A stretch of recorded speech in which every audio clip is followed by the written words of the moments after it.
National conference को 4 निर्दलीय विधायकों का समर्थन मिला है। समर्थन से जम्मू क्षेत्र में प्रतिनिधित्व का मुद्दा हल हो गया है। अब कांग्रेस के समर्थन पत्र का इंतजार है। निर्दलीय विधायकों ने कांग्रेस के खिलाफ चुनाव लड़ा था।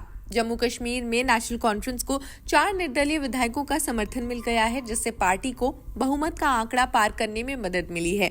ये विधायक सभी जम्मू क्षेत्र से हैं, जहां अधिकांश सीटों पर बीजेपी ने जीत हासिल की थी। इस समर्थन से एनसी की सरकार में जम्मू की भागीदारी सुनिश्चित हो गई है।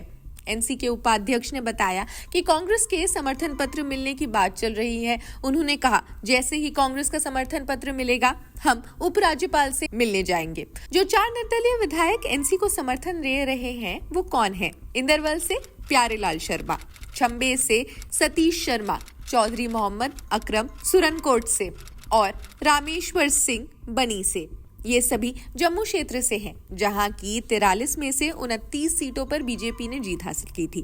गौरतलब है कि इन 4 निर्दलियों ने कांग्रेस के खिलाफ चुनाव लड़ा था और उनकी जीत कांग्रेस के नुकसान पर हुई। इनमें से प्यारेलाल शर्मा एनसी के बागी नेता हैं, जिन्होंने कांग्रेस के साथ सीट बंटवारे के समझौते के कारण निर्दलीय ही चुनाव लड़ा था। वहीं चंबा से विधायक सतीश शर्मा कांग्रेस के बागी हैं, जो दिग्गज कांग्रेस नेता मदन लाल शर्मा के बेटे भी हैं। तारिक हमीद कर्रा, जिन्हें विधानसभा चुनाव से कुछ हफ्ते पहले कांग्रेस अध्यक्ष नियुक्त किया गया था, उन्होंने चुनौतीपूर्ण परिस्थितियों में चुनावी अभियान की कमान संभाली। हालांकि उन्होंने अपनी सीट सेंट्रल शॉल्टेंग श्रीनगर से जीती, लेकिन पार्टी केवल 6 सीटों तक ही सीमित रह गई। वहीं जम्मू क्षेत्र में कांग्रेस का लगभग सफाया हो गया, जहां अब केवल एक विधायक है। नेशनल कॉन्फ्रेंस ने 42 सीटें जीती और जम्मू के 4 निर्दलीय विधायकों का समर्थन हासिल कर लिया है।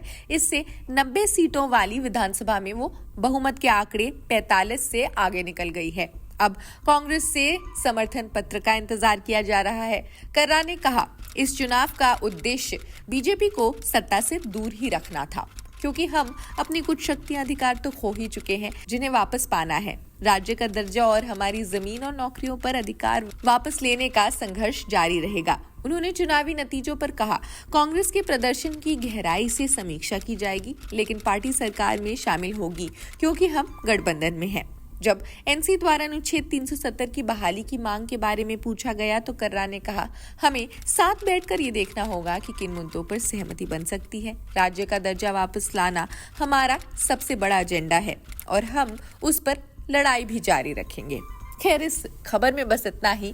बाकी अन्य खबरों के लिए भी देखते रहिए जनसत्ता। शुक्रिया।